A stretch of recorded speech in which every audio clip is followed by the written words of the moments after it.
I pray for Brecklin to be modest in what she wears, that she would save herself from marriage, that she would not walk around flaunting her body. First of all, I must say that there is nothing beautiful about that so-called prayer. That's just a literal baby. That's just a baby.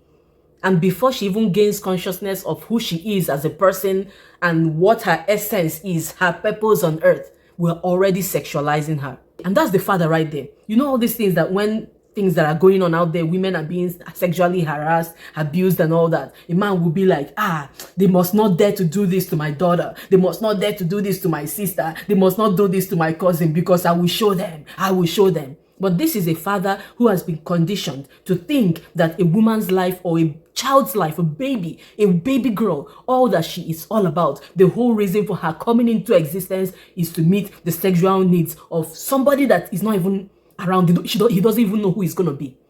This is so crazy. That so-called prayer is, he said, oh, I pray that she's going to be modest. Before she even figures out the meaning of words, he's speaking into her, telling her that she's created to be modest, so as not to tempt a man, because if a man is tempted by her supposed immodesty, then she's at fault. How is such a girl able to come out and say, hey, somebody touched me? If your modesty is something that is going to be measured by the world, will you ever be found innocent? Now, he's also saying, okay, I pray that she will keep herself for her wedding day or for her husband. So in essence, her dreams don't matter.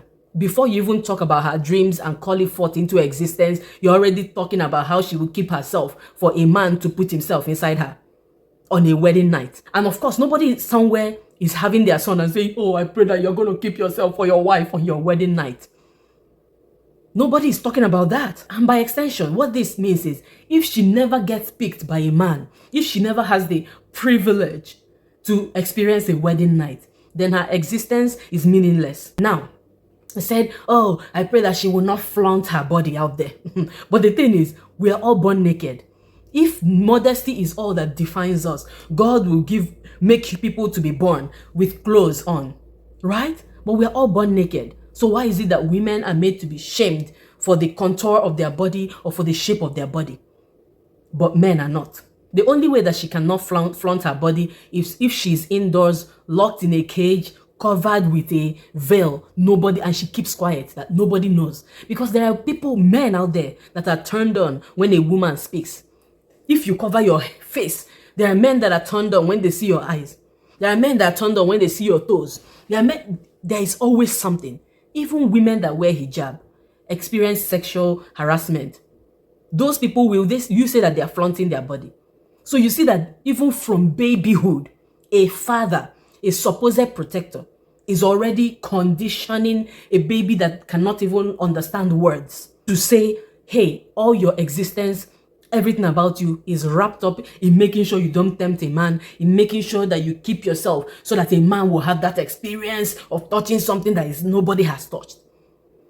Just protecting a man somewhere that may not have even been born. This is just so horrible. But the question becomes, if all a woman's life is about keeping herself pure for a man and all that, then it will follow that all virgins that are in marriages will be happy. They will be living perfectly fulfilled lives. But that's not the case. There are many women out there that have the same story of, I kept myself for this man. I did not date anybody. But see how he treats me like trash. See what he does to me. He cheats on me. He does this, he does that. So why is it that women are being taught that this is what will make your life meaningful? And that's why you see the double standards. They keep saying women are the ones that uphold patriarchy. Women have been conditioned in these ways, but men also condition their daughters and their sons to uphold this system that benefits them. And so for me, as a woman who is detoxing from patriarchy, I realized that I have been deeply conditioned, right? Some years before now, that prayer would have looked beautiful to me, normal to me. But now I know better. And so I am deconditioning. I'm detoxing from those lies. And I am doing the same for my daughter. So some of the things that we need to do for ourselves to heal, and also for our daughters to make sure that they don't continue this vicious cycle.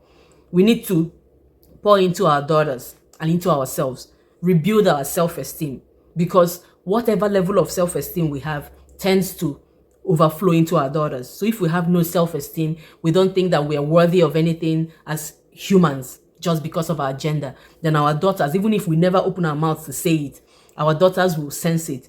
And if they don't have any other influence, it's gonna rub off on them. So pour into yourself. If all this while you've been pouring into another man, if all this while you've been pouring into other people, because that's what patriarchy taught you, you need to begin to pour into yourself. Again, we need to study our daughters and study ourselves and encourage our talents. Many of us gave up our dreams, our plans, our dream careers because they said, this will not fit you as a married woman or a woman. If you're a woman and you are going to have children and a husband, you won't be able to do this. Some of us gave those up. So even if we gave it up, you still have time to go back and pursue that. And even if you feel like I don't have the zeal, I don't want to go all the way up there, it's time for us to study our daughters and encourage the talents in them. Let us be that voice that will tell them that their talent matters, their own dreams matter. We need to cheer them on also as they pursue their dreams, because there's going to be so many voices around challenging them, telling them that they're making the poor choice, that they're going to regret. Why are you going for a PhD when you're getting older? This and that. We need to be the ones cheering them on, encouraging them, letting them know that, hey, you don't have to go down the same path I went, especially if you didn't make the best choice. And you yourself too, if it is something you feel like, I want to go back and pursue, you have all the right. As long as there's life, there's opportunity. There are people graduating at 79 just because they're like, hey, I lost that opportunity, but I want to put it on my bucket list and say, yes, I accomplished this. It's time to break that cycle of grooming our daughters to live their lives just to meet the sexual pleasures of a man somewhere out there, as if that is what life is all about. There is more to life than this.